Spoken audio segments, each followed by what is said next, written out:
Hey, good morning mga kapatid. Isang mapagpalang umaga. Ngayon po ay araw ng Saturday, unang araw ng March 2025. At ngayon muli sa ating daily devotion, sa ating God's Morning, tayo ngayon ay pupunta sa Great Commission. At pamagatan natin itong Spreading the Word, a Christian's Calling. Mula po dito sa Matthew 28 verse 19. Muli sa ating pagbabasa at pananalangin, sasamahan po tayo ng aking partner, si Sister Wendy. God's morning mga kapatid. Sabi nga po sa Mateo 28 verse 19. Kaya't habang kayo'y humahayo, gawin ninyong alagad ko ang mga tao sa lahat ng bansa, bautismuhan ninyo sila sa pangalan ng Ama at ng Anak at ng Espiritu Santo. Tayo po ay manalangin. Panginoon naming Ama, maraming salamat po sa panibagong araw na pinagkaloob mo sa amin, Panginoon. Nawa, Panginoon, bigyan mo po kami ng kalakasan ng katawan upang tagumpayan namin ang maghapon na ito, Panginoon. Maraming salamat po, Panginoon, sa pagkakataon na napag-aaralan namin ang iyong mga salita at nagiging baon po namin sa aming mga gagawin, Panginoon. Maraming salamat po. This our prayer in Jesus' name. Amen. Okay. Panayin ating Panginoon Diyos. Good morning din sa iyo, Sister Aleli, Nay Edna, at Ate Cindy, no? Na ngayon ay kasama natin, no? Aleli silang, no? At ngayon, patuloy na po tayo at dakuan na po natin itong ating paksa ngayon. Ito ay isang mahalagang utos sa bawat Kristiyano, ano? Ito ay panawagan ng Panginoon sa ating lahat. At nais ko lamang din basahin sa Amplified Version. Sabi doon, go therefore and make disciples of all the nation. Ang sino man, no? Ibig sabihin, help the people to learn of me, believe in me, and obey in my words. Ang nagsasalita po rito ay ating Panginoong Kristo. Baptizing them in the name of the Father, the Son, and the Holy Spirit. Napaka-popular po sa atin ng Great Commission. At ito ay panawagan sa ating lahat upang maipalaganap ang salita ng ating Panginoon Diyos. At ito ay tungkulin nating lahat. At dito sa talatang ito na ating binasa ay sabi nga ito ay kilala sa dakilang utos o sabi nga ay the Great Commission. Ito ay isang mahalagang bahagi ng kasulatan na nagbibigay ng malinaw na utos sa ating lahat na sumusunod kay Kristo o mga tagasunod ni Kristo o nananampalataya kay Kristo bilang Panginoon at ating tagapagligtas. Sa madaling salita, mga kapatid, ito ay isang tawag ng pagkilos at isang panawagan sa pagpapalaganap ng Ebanghelyo o magandang balita. Sabi nga doon sa unang bahagi ng talatang sinabi ng ating Panginoong Kristo, kaya't habang kayo'y humahayo, no? Familiar ba sa atin yung salitang paghayo? Naririnig pa ba natin yan? Ginagawa pa ba natin yan? No? Yan ang salita na iniwan sa atin ng ating Panginoong Kristo. Sabi niya, gawin ninyong alagad ko ang mga tao sa lahat ng bansa. Excuse po. No, excuse me po. Sabi doon, ang pagiging isang alagad ay hindi lamang tungkol sa pananampalataya, kundi pati na rin sa pagbabahagi nito sa iba. Sabi nga sa atin ng 1 Peter 2 verse 9. 1 Peter 2 verse 9. Ngunit kayo ay isang lahing pinili, grupo ng maharlikang pari, isang bansang nakalaan sa Diyos, bayang pag-aari ng Diyos upang magpahayag ng mga kahangahangang ginawa niya. Siya ay tumawag sa inyo mula sa kadiliman patungo sa kahangahangang kaliwanagan. Kaya tayo tinawag ng Panginoon. Sabi nga, tinawag tayo sa kadiliman, lahing pinili, at sabi nga po, ay tayo ay may panawagan. Ang bawat Kristiyano ay tinawag na maging saksi ng ating Panginoong Kristo. Kaya ngayong mga testimony natin ang siyang nagiging patotoo natin sa mga tao na ating nakakalubilo. sa mundong ito. Ito ay isang pananagutan na hindi natin dapat balewalain. Kaya nga meron tayong responsibility na ibahagi yung pananampalataya natin sa iba. Napakahalaga po na kung paano natin nakilala ang ating Panginoong Kristo ay naikukwento natin sa iba. Bakit? Kasi yan po ay personal na encounter mo kay Lord. Personal na panawagan sa iyo ng Panginoon upang ibahagi ang kabutihan at um, um, bunga ng Espiritu na taglay ng ating pagtanggap sa ating Panginoong Kristo. Kaya nga nakikilala tayo sa Espiritu, nakikilala tayo sa bunga kung paano natin ito tinatayuan. Sabi rin sa atin ng 2 Timothy 2 verse 2, Ang mga narinig mo sa akin sa harap ng maraming saksi ay ituro mo rin sa mga taong mapagkakatiwalaan at may kakayahang magturo naman sa iba. kaya nga po nung nakilala natin ang Panginoon, tayo ay naging tagapagturo din. Dahil yung sa patotoo natin ay naipakita natin ang kagandahang loob ng ating Panginoon. Ang pagtuturo at pagsasanay sa iba upang maging alagad ay isang mahalagang bahagi ng pagiging isang alagad ng ating Panginoong Kristo. Ang pagbabahagi ng ating pananampalataya ay hindi lamang tungkol sa pagbibigay ng impormasyon, kundi pati na rin sa pagtulong sa iba na lumago sa kanilang pananampalataya. Kaya nga po tayo may Bible study. Kaya nga po tayo patuloy na nagpapalakasan. Kaya nga po tayo patuloy na nagkukumustahan. Sabi nga, nagkakaroon tayo ng koinonia o yung fellowship sa isa't isa. Mga kapatid, ito ay isang aktibong proseso na sa ating buhay Kristiyano at sa ating pagtuturo at pag-aalay sa ibang tao upang maging tagasunod ng ating Panginoong Kristo. Hindi limitado ang panawagan na ito sa isang partikular na lugar o pangkat ng tao, kundi ito ay para sa lahat ng tao at sa lahat ng bansa. Ang sabi nga sa atin ng Acts 1 verse 8. Acts 1 verse 8. Subalit, tatanggap kayo ng kapangyarihang pagbaba sa inyong ng Espiritu Santo at kayo'y magiging mga saksi ko sa Jerusalem, sa buong Judea at Samaria at hanggang sa dulo ng daigdig. Yan po ang panawagan ng Panginoon. Kaya nga po tayo nakakagawa ng mga bagay, hindi dahil sa ating sariling kakayahan, kundi ito ay pinahintulot ng Panginoon upang masaksihan ng mundong ito. Ang mga alagad ng ating Panginoong Kristo ay tinawag maging saksi. Tayo ay saksi ng ating Panginoong Kristo. Hindi lamang sa lugar nito, kundi sa buong mundo. Hindi lamang sa isang partikular na lugar. Sabi nga, ang ating misyon ay ang manindigan. Manindigan sa ating pananampalataya. Yan po ang misyon na meron tayo. Stand on our faith. Tayo tumayo sa pananampalataya natin. Ang mabuting balita ay ipinapangaral sa lahat ng nilalang sa ilalim ng langit. Sinabi nga yan sa Colossians 1 verse 23. Basahin po natin yan. Subalit kailangan ninyong manatiling tapat at matatag sa inyong pananampalataya at huwag pabayaang mawala ang pag-asang dulot ng magandang balita na inyong narinig. Niloob ng Diyos na akong si Pablo ay maging tagapangaral ng magandang balitang ito na ipinahayag sa lahat ng tao sa buong daigdig. Amen. Kaya nga po, yan ay niloob ng Panginoon sa ating lahat. Ito'y nagpapatunay na ang panawagan ay para sa lahat ng tao, saan man naroon ang sinumang tao. Ang pagiging alagad ay pandaigdigang misyon. Sabi nga, ito ay to all nation. No? Hindi limitado. Kahit ibang lahi, dapat nating ibahagi ang salita ng Panginoon Diyos.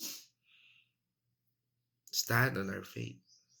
Sabi nga doon sa susunod na talata ng ating Panginoon Kristo, bautismohan ninyo sila sa pangalan ng Ama, ng Anak, at ng Espiritu Santo. Ito ay nagpapakita sa iisang Diyos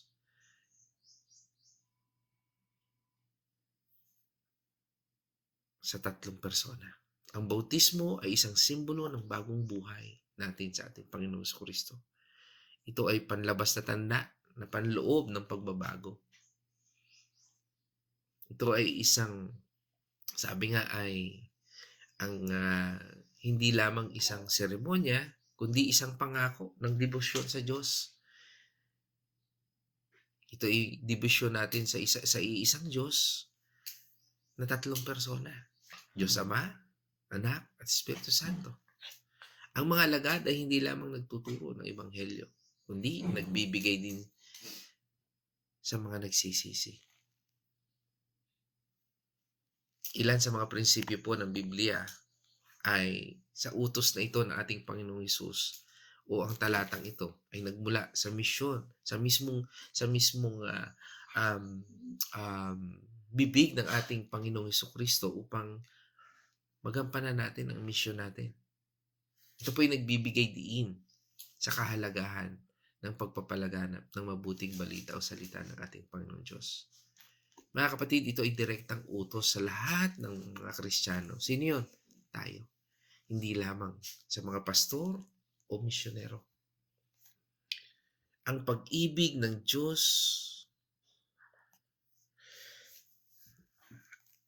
ay higit na mahalaga at kailangan nating maibahagi sa ibang tao.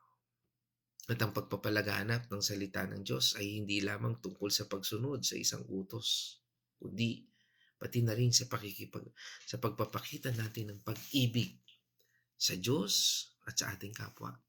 Mga kapatid, ang pag-ibig ay nagtutulak sa atin na ibahagi ang mensahe ng pag-asa, kaligtasan, at pagmamahal ng ating Panginoong Hesukristo para sa lahat ng tao. Tayo ay tinawag na maging alagad. At bilang mga alagad ng ating Panginoon, sa pagiging alagad natin ay, sabi nga, isang pamumuhay na may pananagutan. There is responsibility na meron tayo. Hindi lamang ito tungkol sa pag-aaral ng Biblia o pagdalo sa simbahan, kundi tungkol sa paglalakad sa mga yapak ng ating Panginoong Kristo. Sabi nga, we need to follow Christ. We need to follow God. Ito ay pagiging instrumento ng kanyang pag-ibig sa mundong ito. Habang tayo ay naglalakad sa mundong ito at sinusunod natin ating Panginoong Kristo, ito ay sumisimbolo sa pag-ibig ng ating Panginoong Kristo dito sa mundong ito. Mga kapatid, bilang ating mga aplikasyon ay una, kailangan po nating magkaroon po tayo ng personal na evangelism sa bawat tao. Sabi nga, ang bawat Kristiyano ay may pananagutan na ibahagi ang kanilang pananampalataya sa iba sa pamamagitan ng salita at gawa. Sabi nga sa atin sa Matthew 5 verse 16, Gayon din naman dapat ninyong paliwanagin ang inyong ilaw sa harap ng mga tao upang makita nila ang inyong mabubuting gawa at papurihan ang inyong Ama na nasa langit. Amen. Dahil ang Diyos ang ating ibinabahagi, ito ay nagsisilbing ilaw sa bawat tao na ating nakakahalubilo, nakakasama. Ang bawat Kristiyano ay tinawag na maging liwanag ng mundong ito. Ang ating mabubuting gawa ay dapat magbigay ng patotoo sa ating pananampalataya. Sabi rin sa atin ng 1 Peter 3 verse 15, Igalang ninyo si Kristo mula sa inyong puso at sambahin ninyo siya bilang Panginoon. Lagi kayong maging handang magpaliwanag sa sino mang magtatanong sa inyo tungkol sa pag-asa na nasa inyo. Amen. Ang tayo bilang isang mga Kristiyano ay dapat na handang maging o laging handa, parang Boy Scout, Girl Scout, no? Na ibahagi ang kanilang pananampalataya sa sino mang nagtatanong. Hindi tayo dapat matakot dahil sapat ang anumang nalalaman natin kung ito ay tayo isasama-sama. Huwag po tayo matakot dahil sinasamahan tayo ng banal na espiritu. Nagkakaroon lamang tayo ng takot dahil may mga tao na sinasadyang lituhin ang kaisipan at pananampalataya ng isang tao upang umanib sila. Nandun sila sa pagpaparami, nandun sila sa mga bagay. Kaya nga po, pag ang intensyon ng iglesia ay para dumami, upang dumami ang kaban, ay may pananagutan po yan sa Panginoon. Kaya nga, ang ating misyon ay hindi magparami upang dumami ang tithes and offering. Mahalaga po ang tithes and offering. Pero kung ang mission natin ay nakatuon sa pananalapi, sabi nga, you cannot serve two master. It's either the mammon or ang ating Panginoong Diyos. Napakahalaga ho na sa ating pagtuturo ay ibinabahagi natin ang pananampalatayang pinagkaloob sa atin ng Panginoon. Ang encounter ng Panginoon sa atin na tayo ay kanyang niligtas, minamahal. At ang pag-ibig ay nagtutulak sa atin na ibahagi ang ating pananampalataya sa iba. Ang pagmamahal ay hindi lamang isang emosyon, kundi isang aksyon. Sabi nga sa atin ng 1 John 4 verse 11. Mga minamahal, dahil ganong kadakila ang pag-ibig ng Diyos sa atin, dapat din tayong magmahalan. Amen. Yan ang simbolo ng pagbabahagi ng salita ng Panginoon Diyos. Ang pagbabahagi ng may pagmamahal. Ang misyon na ibahagi ng Panginoon ang pagmamahal. Hindi naging komplikado ang Panginoon Diyos sa mga theology. May mahalaga po ang theology. Pero in-emphasize po niya na ito ay dapat may bunga ng pagmamahal. At lahat ng ito, ginawa niya dahil mahal niya tayo. Ang mga Kristiyano o tayong mga Kristiyano ay ang mga sugo ng ating Panginoong Jesucristo na may pananagutan na ibahagi ang mensahe ng pagkaunawa sa Diyos sa lahat ng tao. Sabi nga sa atin sa 2 Corinthians 5 verse 20. Kaya nga kami mga sugo ni Kristo, ang Diyos mismo ang nakikiusap sa inyo sa pamamagitan namin. Kami nakikiusap sa inyo alang-alang kay Kristo, hayaan ninyong maging kaibigan kayo ng Diyos. Amen. Yan. At dito, nagpapakita po sa atin na tayo ay tinawag ng Panginoon. No? We are ambassadors for Christ. Yan po yung title na yan. No? O pag tayo ay sinabing ambassador, no? Kung ating ililitan niya yan, no? Halimbawa, sinaktan natin ang ambassador ng US. Kalaban natin buong US. Ganun lang yun. Tayo, kinalaban tayo ng tao, ang kalaban natin buong langit. Ang kalaban nila ay buong langit. Kaya hindi tayo dapat matakot. Ito yung nagpapakita sa atin ng mga bagay na gawin natin ang lahat ayon sa sinasabi ng Panginoon na may pag-ibig at pagmamahal sa ating kapwa. Ikalawa, pagtataguyod sa misyon. No, kailangan po nating itaguyod ang ating misyon. Ang pagsuporta sa mga organisasyon o sa mga misyonero at pagiging bahagi ng pagpapalaganap ng Ebanghelyo ay mahalaga rin. Sabi nga mga kapatid, ito ay nagbibigay sa atin ng tamang conviction ng Panginoon. Kasi nga mga kapatid, sa buhay ng isang mga misyonero ay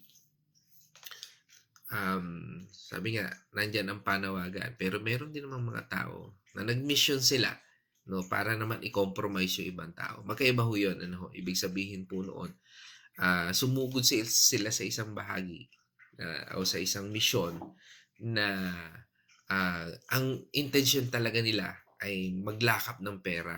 Ano, pero kung tayo ay talagang tinawag ng Panginoon, makikita natin doon sa misyon, no, na nagkakaroon ng sabi nga divine connection ng lahat, at ito ay nagiging malaya at nandun yung kapayapaan. Sabi nga, ito ay madi-discern naman natin eh.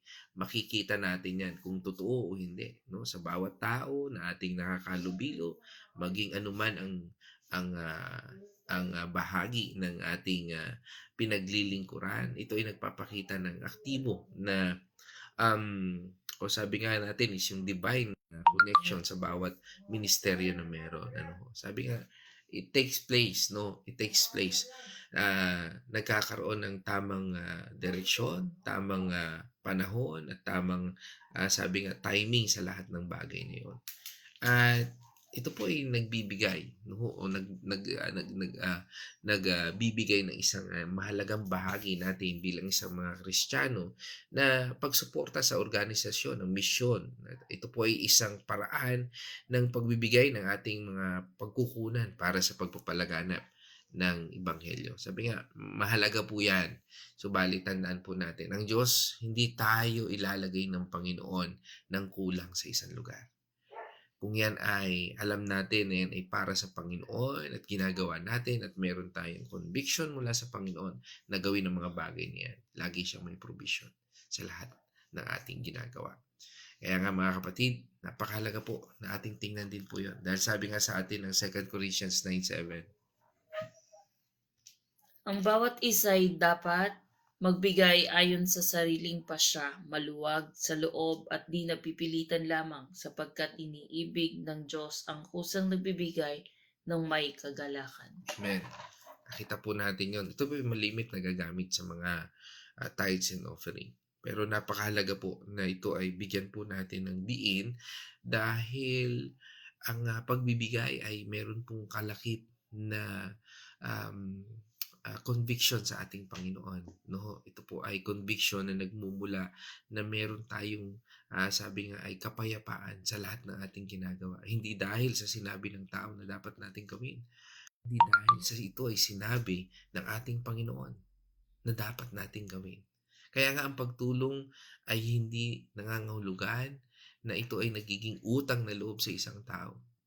No? Kasi kung ito ay ginawa natin, hindi dapat magkaroon ng utang na loob sa isang tao, kundi sa Panginoon lamang. Dahil ito ay nangyayari. Kaya nga mga kapatid, sa ating buhay, hindi ko sinasabi na walang bahala natin ang mga tao sa buhay natin. Hindi po. Kundi, bigyan po natin ng isang kagalakan na kaya natin ginagawa ang mga bagay, ay ginagawa natin ito para sa ating Panginoon. Nowadays, maraming tali dahil sa utang na loob. No? Lalo na yung mga politicians ngayon.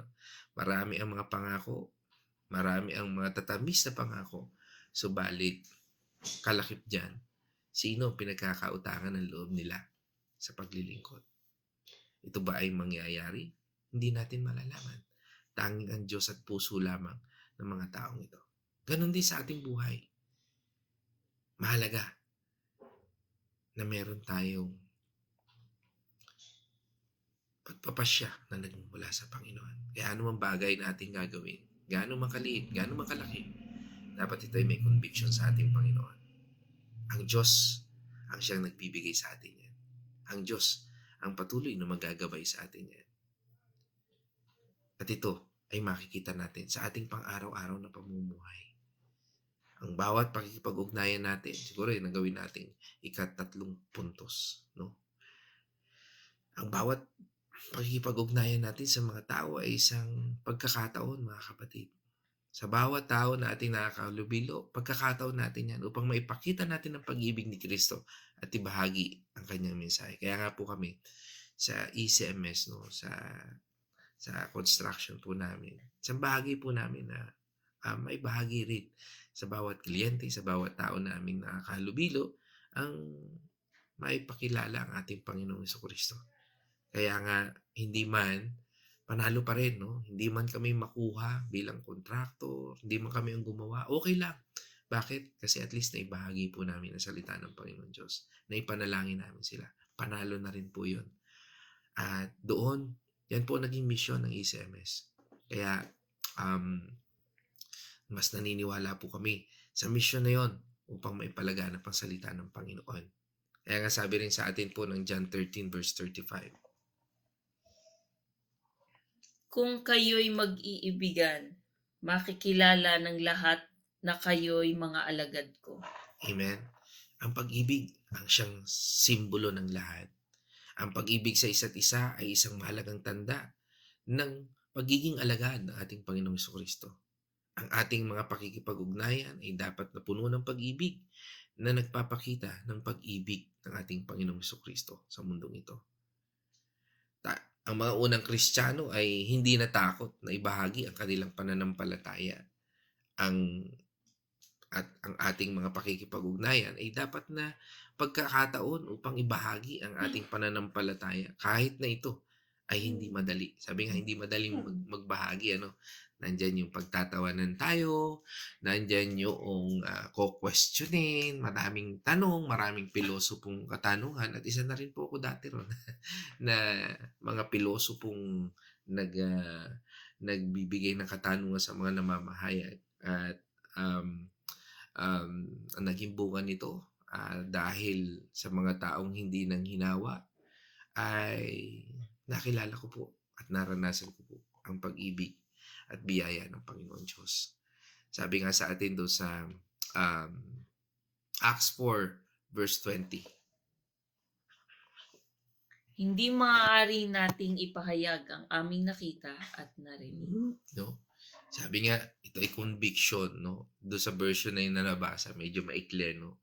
Pero ito yung version na nagsasabi na hindi tayo matahimik kapag hindi natin maibahagi ang kabutihan ng Diyos sa ibang tao. Ang 1 Peter 3:15 din ay nagsasabi na Igalang ninyo si Kristo mula sa inyong puso at sambahin ninyo siya bilang Panginoon. Lagi kayong maging handang magpaliwanag sa sino mang nagtatanong sa inyo tungkol sa pag-asa na nasa inyo. yan po, ang ating pakikipag-ugnayan ay dapat na nakatuon upang sumagot sa mga katanungan tungkol sa ating pananampalataya. Dapat tayong maging handa na ibahagi ang ating pag-asa kay Kristo.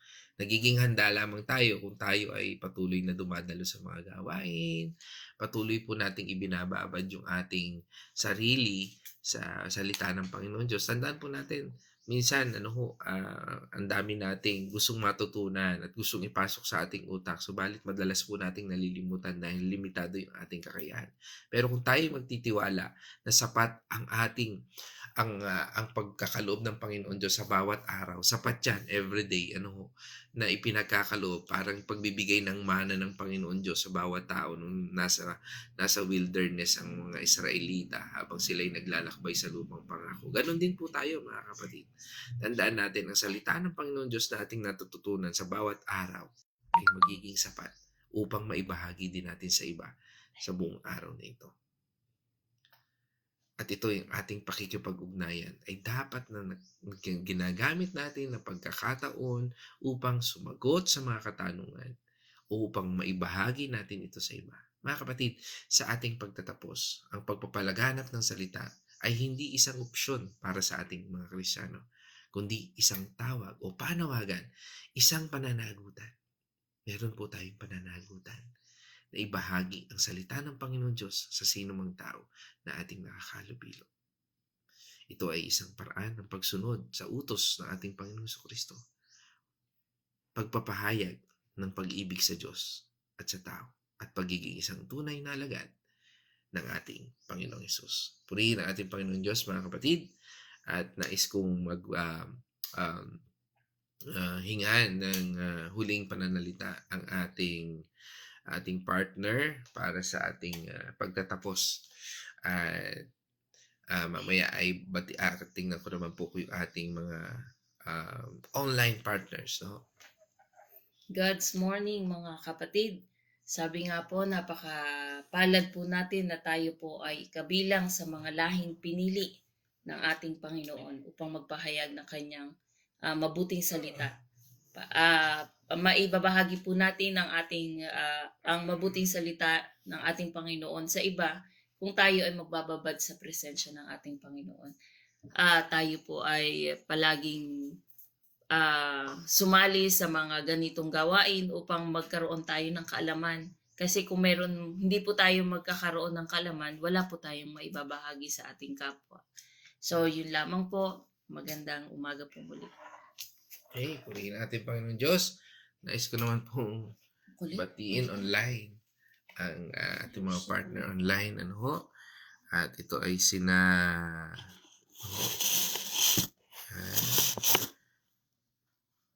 siyempre kanina po, nauna ko nang batiin si Ate Cindy, si Nay Edna Arosena ng Liliw, Laguna, si Ate Aleli Silang ng Los Baños, Laguna.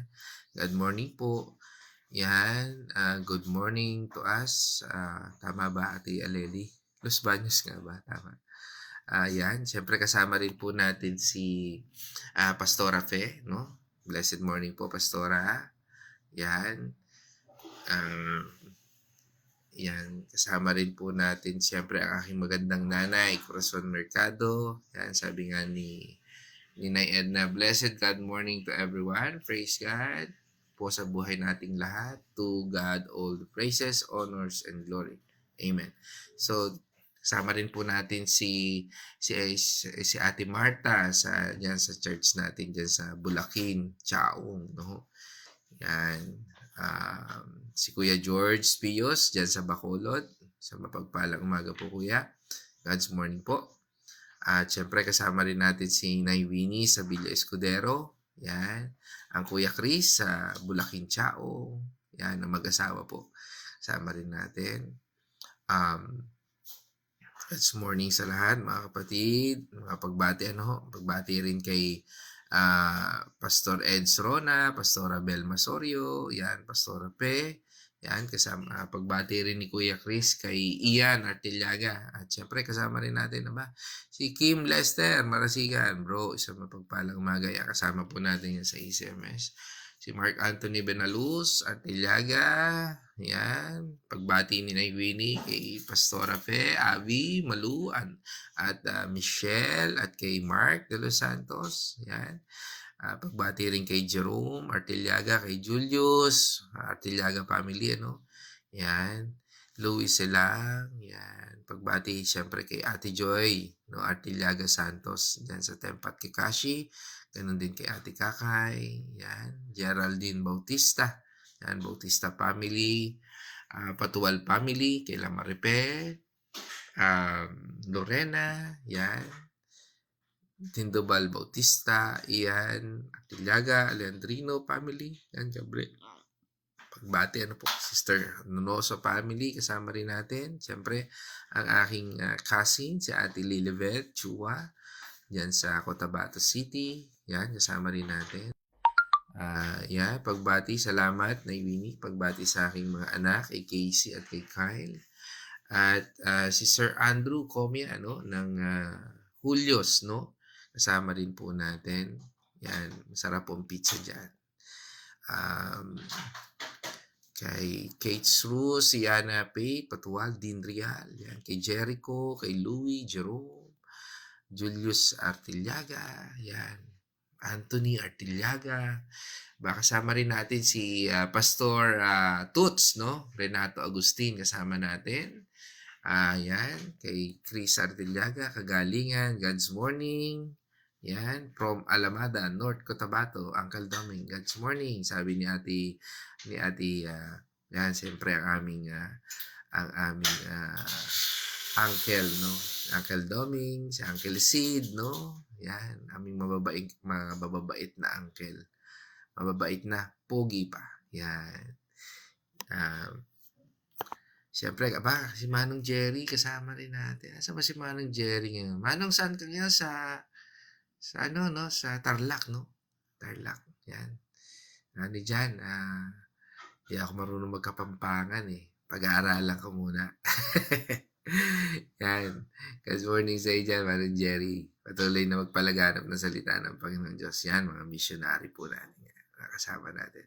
Kay Belia de Leon, Randa de Leon. Yan.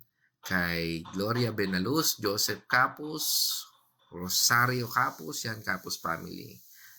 Rainy Boy Capus, yan.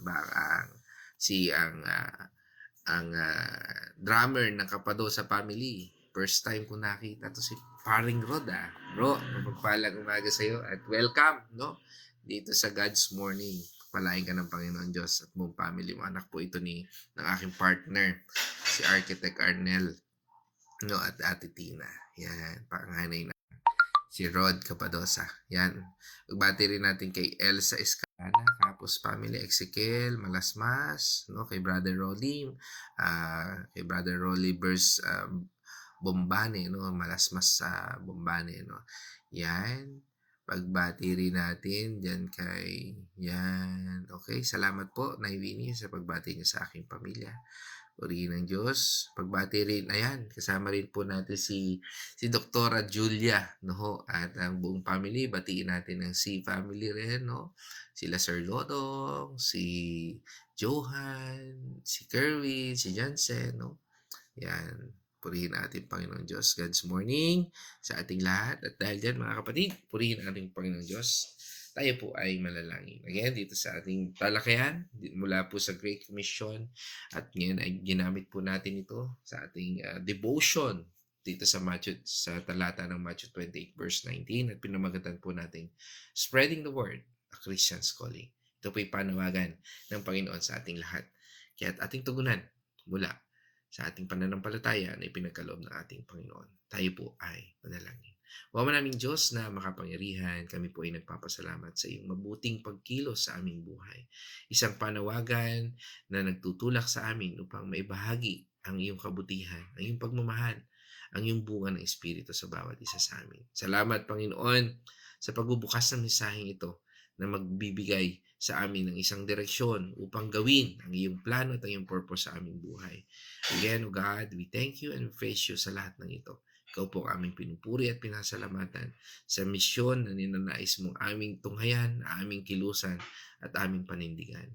Kami po ay nagpapasalamat sa iyong patuloy na patnubay, pag-iingat, saan man kami dadako, Panginoon, at sa iyong kalakasang ipinagkakaloob ng kagalingan sa mga kapatid namin na ngayon ay nanghihina at may masamang pakiramdam. Dalangin po namin ang pagtitiwala sa iyo na ikaw ang Diyos ng kagalingan. Especially sa aking anak, kay Kuya Chris, kay Nanay Consuelo, at sa lahat na may karamdaman na ngayon ay nakikinig. Kami po ay naniniwala at inaangkin po namin ang kagalingan na nagmumula sa iyo. Muli, maraming salamat to all of this, sa lahat ng iyong probisyon, sa lahat ng aming pangailangan, maging ito man, Panginoon, ay sa aming spiritual na buhay, sa aming pangangailangan ng kalakasan para sa aming desisyon, Panginoon, sa pananalapi o sa lahat ng ere ng aming buhay. Panginoon, ikaw ang katugunan at kalakasan namin.